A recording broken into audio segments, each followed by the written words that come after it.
मेरे YouTube channel जय मां सुराफती क्लासेस में आप सब लोग का बहुत बहुत स्वागत है। जय मां सुराफती, जय श्री राम, वंदे मातरम, जय हिंद, जय माहिल्या। आइए आज हम पढ़ते हैं अनसॉल्व पेपर सामाजिक विज्ञान कक्षा 10 का सन 2022 का सेट नंबर 3।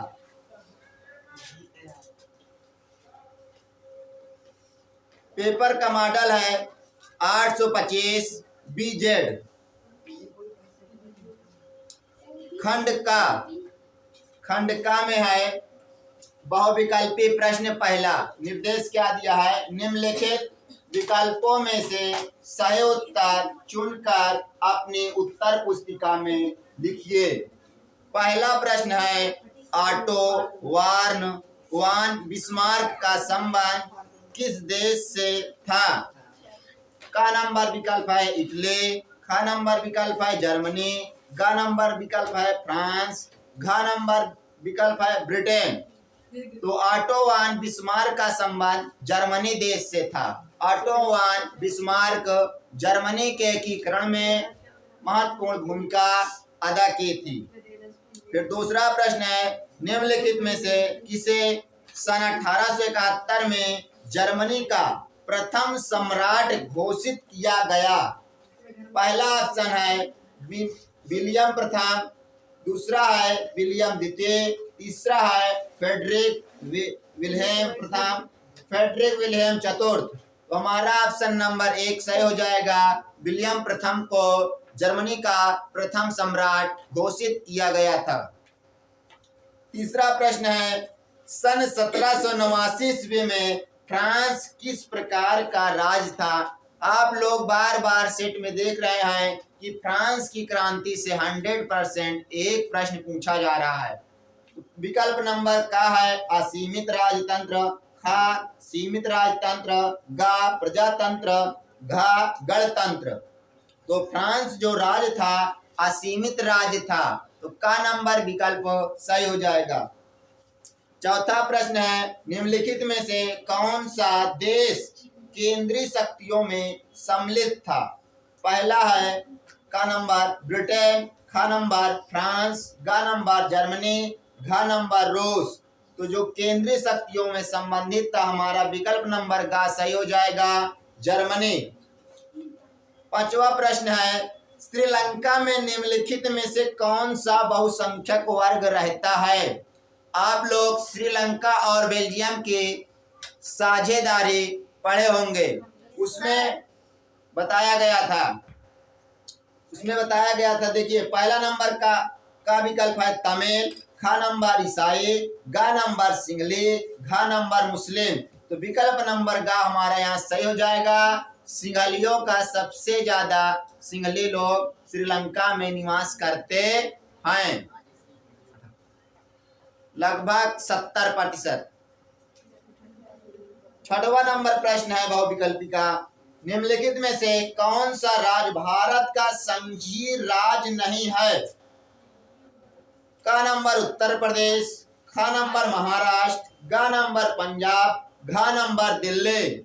यहाँ पर जो पूछा गया है संघीय राज्य यहाँ नहीं लगा दिया है। यहाँ पर पूछा जाना चाहिए कि संघीय राज्य कौन है। ठीक, विकल्प के अनुसार अगर विकल्प सब संघीय राज्य दिया होता एक अन्य दिया होता राज्य तब उसमें सही होता, लेकिन इसमें 3 राज्य दे दिया है, एक संघ राज्य दे दिया केंद्र शासित प्रदेश। हमारा विकल्प नंबर घा हो जाएगा, दिल्ली। दिल्ली एक केंद्र शासित प्रदेश है जो हमारे देश की राजधानी भी है।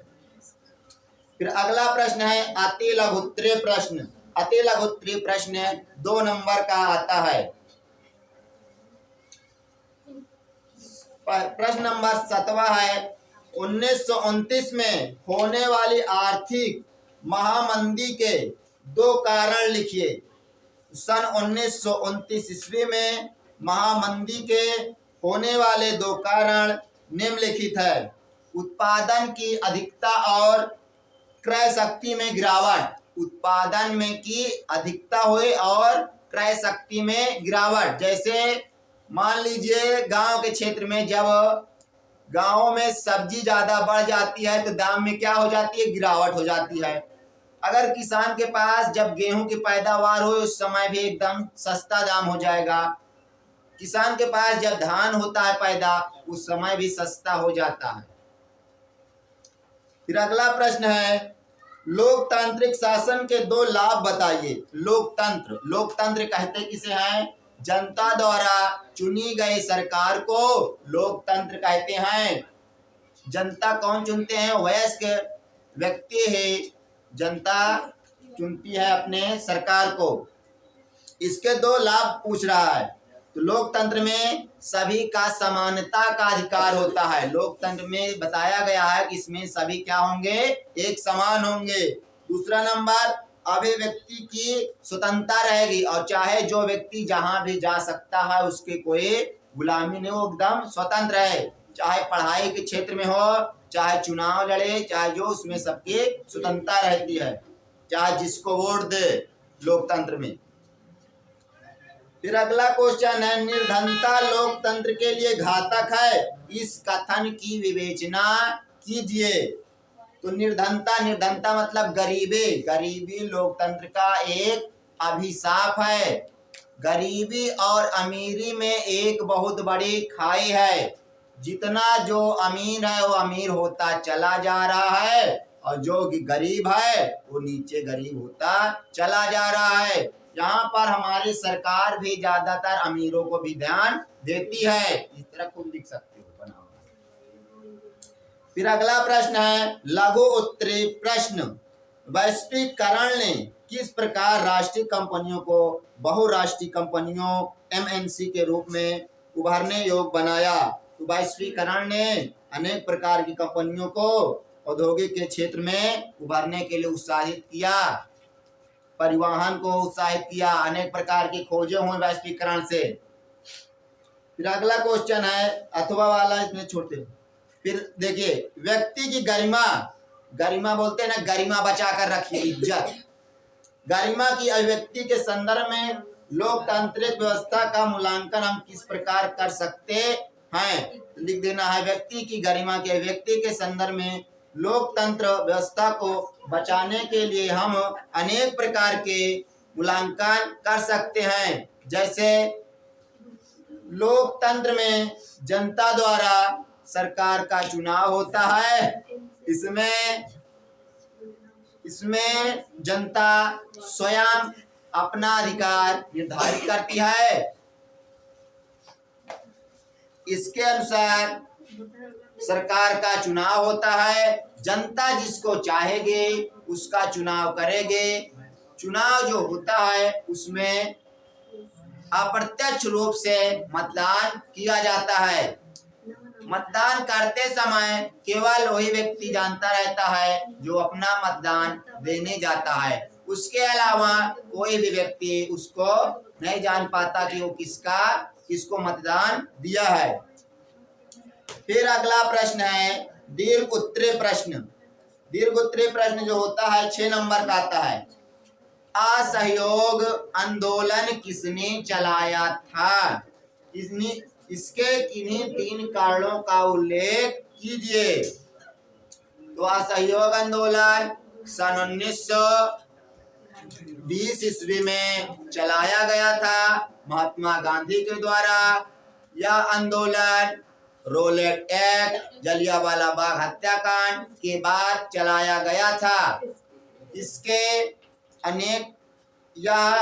प्रमुख कारण था रोलेट एक्ट का विरोध, उसके बाद जलियांवाले हत्याकांड का, जो अमृतसर में जलियांवाला हत्याकांड हुआ था, उसके बाद असहयोग आंदोलन चलाया गया था। इसको महात्मा गांधी ने चलाया था।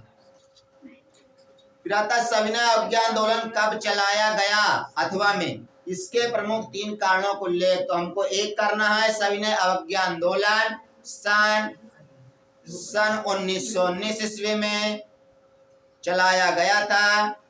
सविनय अवज्ञा आंदोलन सन 1930 ईस्वी में चलाया गया था। 6 मार्च 1930 ईस्वी से साबरमती आश्रम से दांडी तक यह आंदोलन चलाया गया था। महात्मा गांधी अपने 76 प्रतिनिधियों के साथ इस आंदोलन की शुरुआत की थी। यह आंदोलन नमक कानून के विरोध में किया गया था, जो साबरमती आश्रम से 6 मार्च 1930 ईस्वी को शुरू हुआ और 12 अप्रैल 1930 ईस्वी को दांडी नामक स्थान पर महात्मा गांधी अपने प्रतिनिधियों के साथ पहुंचे। फिर अगला क्वेश्चन है, लोकतांत्रिक व्यवस्था के तीसरे स्तर को अधिक शक्तिशाली बनाने के लिए भारत सरकार द्वारा 1992 में उठाए गए कदमों की व्याख्या कीजिए, अथवा आधुनिक भारत में जाति और जाति व्यवस्था में आए बदलाव का वर्णन कीजिए। तो अथवा वाला देख लेते हैं। आधुनिक, आधुनिक मतलब जो इस समय चल रहा है। तो आधुनिक भारत में जाति और जाति व्यवस्था में निम्न प्रकार के बदलाव आए हैं। जैसे पहले अनेक प्रकार के छुआछूतों का भेद हुआ करता था, लेकिन राजा राम मोहन राय ने जैसे सती प्रथा का अंत किया सन 1829 ईस्वी में। राजा राम मोहन राय ने विलियम बेंटिंक की सहायता से सती प्रथा का अंत किया था सन 1829 ईस्वी में। इसमें सती प्रथा में अगर किसी औरत का आदमी मर जाता था, उसमें औरत को जिंदा जला दिया जाता था। इसका विरोध राजा राम मोहन राय ने किया और इसको अंत कर दिया इसका। इसके बाद ईश्वर चंद्र विद्यासागर ने विधवा पुनर्विवाह चालू किया था। ईश्वर चंद्र विद्यासागर ने अपना स्वयं एक विधवा स्त्री से विवाह करके विधवा विवाह को पुनः प्रोत्साहित किया था। फिर अगला प्रश्न है, मानचित्र से अब मानचित्र संबंधित प्रश्न निर्देश। निम्नलिखित स्थानों को भारत के दिए गए रेखा मानचित्र में चिन्ह द्वारा नाम सहित दर्शाइए। सही नाम तथा सही अंकन के लिए 1/2, 1/2 अंक निर्धारित है। मतलब अगर नाम सही लिख देंगे तो आधा नंबर और इसमें सही लिख देंगे तो आधा नंबर। तो प्रश्न है 1 नंबर का। देखिए क्या है, वह स्थान, ये पिछले सेट में भी था क्वेश्चन। वह स्थान जहां वर्ष 1927 ईस्वी में कांग्रेस ने अपना अधिवेशन किया था, तो कहां पर हुआ था? मद्रास। मद्रास का वर्तमान नाम है चेन्नई। तो मद्रास में हुआ था। ये यहाँ चेन्नई है लास्ट में। मद्रास में, मद्रास का वर्तमान नाम चेन्नई है। तो सन 1927 ईस्वी का भारतीय राष्ट्रीय कांग्रेस का अधिवेशन मद्रास में हुआ था। तो हमको पहले तमिलनाडु में जाना है। तमिलनाडु एकदम ये साइड में चेन्नई समुद्र तल के किनारे है। फिर अगला क्वेश्चन है, ये देखिए फिर सविनय अवज्ञा आंदोलन से पूछ लिया। महात्मा गांधी ने अपना सविनय अवज्ञा आंदोलन कहाँ से आरंभ किया था? तो सविनय अवज्ञा आंदोलन महात्मा गांधी ने साबरमती आश्रम से किया था। जो कहाँ पड़ता है साबरमती आश्रम? गुजरात में। गुजरात के अहमदाबाद में पड़ता है ये साबरमती आश्रम। यहाँ पास साबरमती आश्रम से महात्मा गांधी ने 6 मार्च 1930 ईस्वी को सविनय अवज्ञा आंदोलन की शुरुआत की थी। तो गुजरात के नक्शे में साबरमती आश्रम पर इसमें विकल्प कर लिए जाए यहाँ पास। फिर अगला प्रश्न है, भारतीय राष्ट्रीय कांग्रेस ने अपना अधिवेशन सन 1929 में कहाँ किया था? तो हम कितनी बार बता चुके कि भारतीय राष्ट्रीय कांग्रेस से बार बार क्वेश्चन पूछता है। देखिए भारतीय राष्ट्रीय कांग्रेस का 1929 का अधिवेशन जो हुआ था लाहौर में हुआ था। ये लाहौर है। अब पहले जो लाहौर था भारत का ही हिस्सा था। जब पाकिस्तान अलग हो गया तो लाहौर पाकिस्तान के हिस्से में चला गया। ये लाहौर है यहाँ पास। तो सन 1929 ईस्वी का अधिवेशन लाहौर में हुआ था। इसके अध्यक्ष थे पंडित जवाहरलाल नेहरू। इस अधिवेशन में पूर्ण स्वराज की मांग की गई थी। फिर अगला प्रश्न है, नील की खेती करने वाले किसानों ने अपना सत्याग्रह कहाँ किया था? तो कहाँ किया था नील की खेती के लिए? चंपारण में। तो चंपारण हमारा पड़ता है बिहार राज्य में। सन 1917 ईस्वी में नील की खेती के विरोध में महात्मा गांधी ने चंपारण में सत्याग्रह की शुरुआत की थी। चंपारण जो है बिहार में पड़ता है।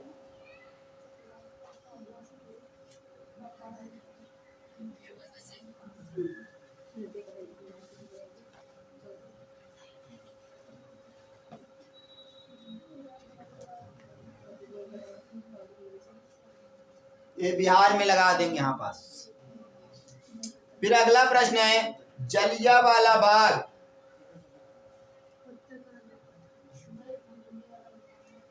जलियांवाला बाग कांड कहाँ हुआ था?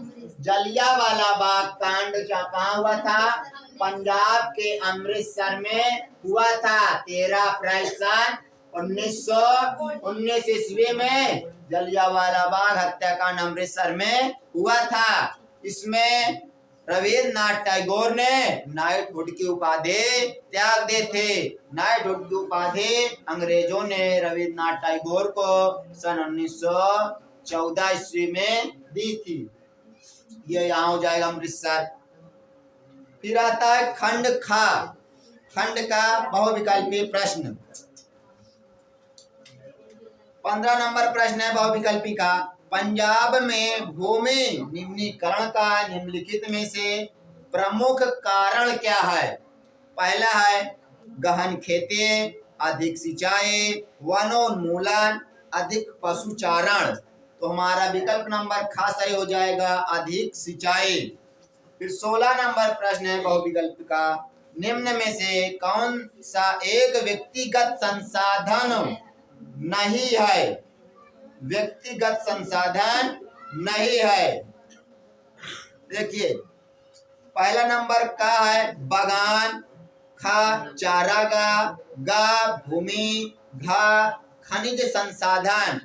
व्यक्तिगत मतलब जो व्यक्ति मनुष्य द्वारा बनाए जाते हैं, नहीं लगा है तो जो प्राकृतिक द्वारा उत्पादित होगे उसको हम रख देंगे। तो इसमें विकल्प नंबर का सही हो जाएगा भूमि। भूमि को मनुष्य नहीं बनाता है। बागान में तो पेड़ पौधे मनुष्य लगा देता है, लेकिन वो भी प्राकृतिक के देन से उग पाता है। फिर अगला प्रश्न है, ये वाला प्रश्न सबको पता होना चाहिए 100%। 17 नंबर निम्नलिखित में से कपास की खेती के लिए कौन सी मिट्टी उत्तम है? पहला है जलोढ़ मिट्टी, दूसरा है लाल मिट्टी, तीसरा है काली मिट्टी, चौथा है लैटेराइट मिट्टी। हमारा विकल्प नंबर तीसरा सही हो जाएगा, काली मिट्टी। काली मिट्टी में कपास की खेती की जाती है। काली मिट्टी को और निम्न नामों से जाना जाता है, जैसे रेगुड़, करेल, फरेल। काली मिट्टी का विस्तार ज्यादातर महाराष्ट्र और गुजरात में है। तो ज्यादातर कपास की खेती गुजरात और महाराष्ट्र में ही की जाती है। फिर है 18 नंबर प्रश्न, हेमेटाइट का संबंध किस खनिज से है? तो विकल्प नंबर 1 है तांबा, विकल्प नंबर 2 बॉक्साइट, विकल्प नंबर 3 सोना, विकल्प नंबर 4 लौह अयस्क। तो हेमेटाइट का संबंध है लौह अयस्क से। लौह अयस्क के 4 अयस्क होते हैं। फिर है 19 नंबर, मानव विकास रिपोर्ट सन 2018 में भारत को कौन सा स्थान प्राप्त हुआ था? पहला नंबर है 125वां, दूसरा नंबर 124वां, तीसरा नंबर 129वां, चौथा नंबर 130वां। ये वाला पूरा विस्तार दिया हुआ है किताब में।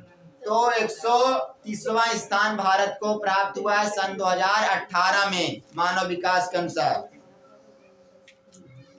फिर अगला प्रश्न है 20 नंबर बहुविकल्प का। एगमार्क किन वस्तुओं के लिए प्रमाणित चिन्ह है?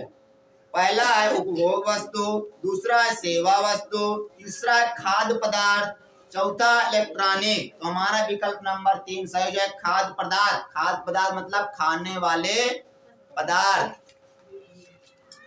फिर आता है अति लघुत्तरीय प्रश्न 21 नंबर, खनिज क्या है?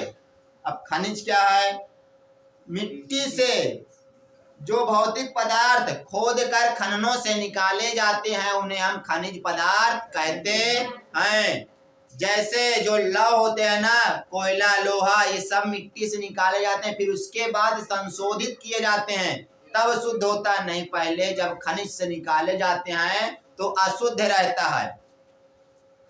फिर अगला प्रश्न है, देश की सबसे बड़ी गैस पाइपलाइन कौन सी है? लिख देना है कि देश की सबसे बड़ी gas pipeline Hazira Vijaypur gas pipeline है। इसकी लंबाई 1700 किलोमीटर है। फिर अगला प्रश्न है, खरीफ फसलों के 2 उदाहरण दीजिए। अब खरीफ हमको पता होना चाहिए, खरीफ और रबी की फसल। तो खरीफ की फसल जो होती है जुलाई अगस्त में बोई जाती है और अक्टूबर नवंबर में काटी जाती है। जैसे धान, ज्वार, बाजरा आदि। तो इसमें 2 पूछा है, तो ज्वार मतलब जोंधरी, बाजरा, धान, ये सब लिख सकते हैं। फिर आता है लघुत्तरीय प्रश्न, भारत में सौर ऊर्जा का भविष्य उज्जवल क्यों है? कोई 3 कारण दीजिए। तो सौर ऊर्जा कहते किसे हैं? सूर्य से प्राप्त ऊर्जा को सौर ऊर्जा कहते हैं। फिर पूछे भविष्य में क्यों है इसकी आवश्यकता? क्योंकि दिन प्रतिदिन कोयला की कमी होती जा रही है, जिससे हम सूर्य के प्रकाश से उसको रूपांतरित करके सौर ऊर्जा को अनेक प्रकार से उसका प्रयोग कर सकते हैं, ताकि जो हमारे पास खनिज ईंधन है उनको बचा करके भी आगे प्रयोग किया जा सके। और सूर्य से प्राप्त ऊर्जा जल से कभी नष्ट नहीं होगी, न तो इसमें कमी आएगी। इससे चाहे जितना उत्पादन किया जा सकता है। फिर अगला प्रश्न है, आभ्रक अथवा में है, फिर आभ्रक की उपयोगिता बताइए। भारत में इसके 2 उत्पादक राज्यों के नाम। आभ्रक भी एक प्रकार का क्या है? एक प्रकार का खनिज है ना, जो भारत में सबसे ज्यादा उत्पादित किया जाता है। इसका उत्पादन सबसे ज्यादा झारखंड, छत्तीसगढ़ आदि राज्यों में होता है। फिर है 25 नंबर क्वेश्चन, विदेशी व्यापार को अनुकूल बनाने के लिए कोई 3 सुझाव दीजिए। अब विदेश से व्यापार बनाने के लिए तो पहला नंबर, अगर विदेश से व्यापार करना है तो उनसे पहले मित्रता बनानी पड़ेगी। चाहे गांव के व्यापार देख लो, चाहे विदेशों में पहले हमको बनाना पड़ेगा ना, संपर्क, कस्टमर बनाना पड़ेगा ना। उसी प्रकार चाहे विदेश से करना हो, चाहे जहां से, उनसे पहले अच्छे संबंध बनाने होंगे, आयात और निर्यात के लेन देन करने होंगे ना। और उसमें विदेशों में पहुंचाने के लिए हमको संसाधन की भी आवश्यकता होगी, साधनों की, जैसे पानी वाले जहाज, इसी तरह। फिर अगला प्रश्न है, अथवा में आर्थिक गतिविधियां रोजगार की परिस्थितियों के आधार पर कैसे वर्गीकृत की जाती है? आर्थिक स्वयं की ना। फिर आते हैं, अब इसको कर लेना बाद में। दीर्घ उत्तरीय प्रश्न, किसी अर्थव्यवस्था में कृषि का क्या महत्व होता है? तो कृषि के बारे में 1 नहीं 2 पेज लिख सकते हो अपने से, बता दें। देखिए, हमारे भारत में कृषि का बहुत ही बड़ा महत्व है। भारत में लगभग 60% जनसंख्या कृषि पर आधारित है। कृषि को प्राथमिक क्षेत्र में रखा गया है। सबसे ज्यादा भारत के लोग कृषि में लगे हुए हैं। अगर हमारे भारत में कृषि ना की जाती तो हम लोग अनाज जो खाते हैं उसका भरण ना कर पाते। इसी कृषि के चलते अनेक प्रकार की फसलें उगाई जाती हैं, जैसे गेहूं, चावल, गेहूं, धान, बाजरा, ज्वार, गन्ना, चना, ये अनेक प्रकार की फसलें उगाई जाती हैं। कपास की खेती भी जो होती है वो भी कृषि के अंतर्गत ही आती है। रेशम के होते हैं जो अनेक प्रकार के, वो भी कृषि के अंतर्गत ही आते हैं। तो सबसे ज्यादा कृषि जलोढ़ मिट्टी में होती है। जलोढ़ मिट्टी का विस्तार हमारे उत्तर प्रदेश में ज्यादा है, उत्तर प्रदेश पंजाब में। फिर अगला प्रश्न है प्राकृतिक तथा अथवा में देखिए, प्राकृतिक तथा मानवीय संसाधनों में अंतर स्पष्ट कीजिए। तो चाहे कृषि वाला करिए चाहे प्राकृतिक तथा मानवीय संसाधनों में अंतर। तो संसाधन पहले कहते किसे हैं? हमारे दैनिक जीवन में प्रयोग होने वाले सभी वस्तुएं संसाधन कहलाते हैं। संसाधन मुख्यतः दो प्रकार के होते हैं, प्राकृतिक संसाधन, मानव निर्मित संसाधन। अब अंतर पूछा है कि प्राकृतिक संसाधन में और मानव निर्मित संसाधन में, तो पहला डाल देंगे अंतर में। प्राकृतिक में हमको प्राकृतिक से सभी वस्तुएं मिलती हैं, जैसे पेड़ पौधे वनस्पति आदि। मानव से जैसे मानव निर्मित में आ जाएंगे सभी प्रकार के आविष्कारें, जैसे साइकिल, बस, ट्रक, रेलगाड़ी, हवाई जहाज, ये सभी मानव निर्मित संसाधन में आते हैं।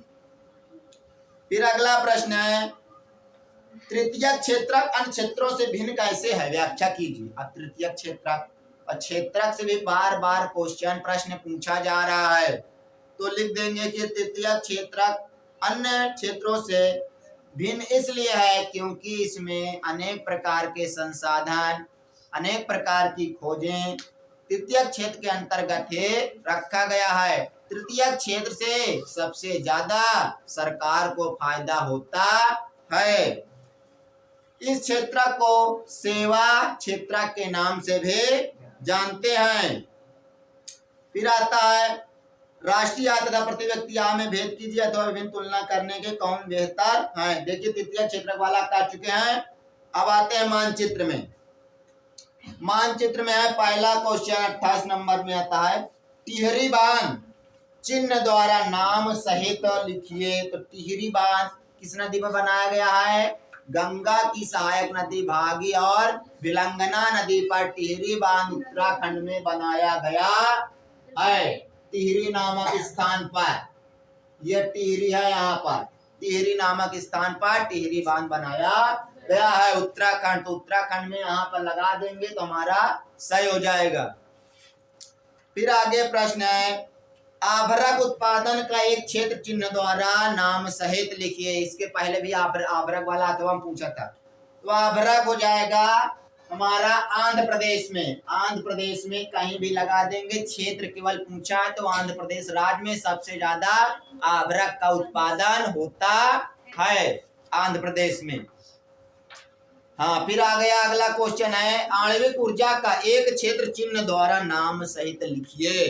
तो सबसे ज्यादा आणविक ऊर्जा का क्षेत्र है तारापुर संयंत्र के नाम से जाना जाता है। तारापुर परमाणु संयंत्र के नाम से जाना जाता है, जो कहाँ पड़ता है? महाराष्ट्र में। तारापुर परमाणु संयंत्र महाराष्ट्र में पड़ता है।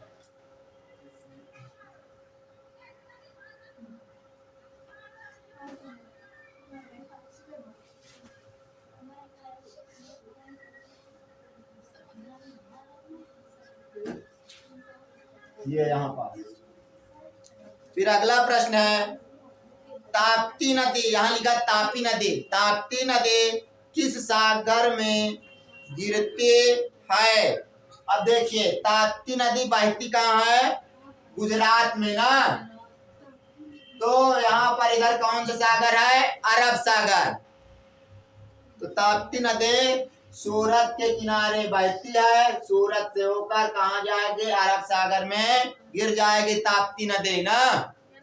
फिर अगला प्रश्न है प्रयागराज किस लिए प्रसिद्ध है? प्रयागराज में 3 नदियां मिलती हैं जिसको त्रिवेणी नाम से जानते हैं। यहाँ इसको देव स्थान के नाम से जाना जाता है।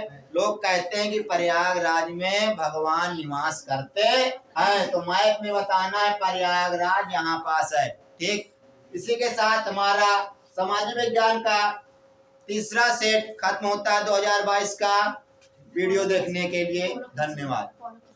लाइक, सब्सक्राइब और फॉलो कीजिए।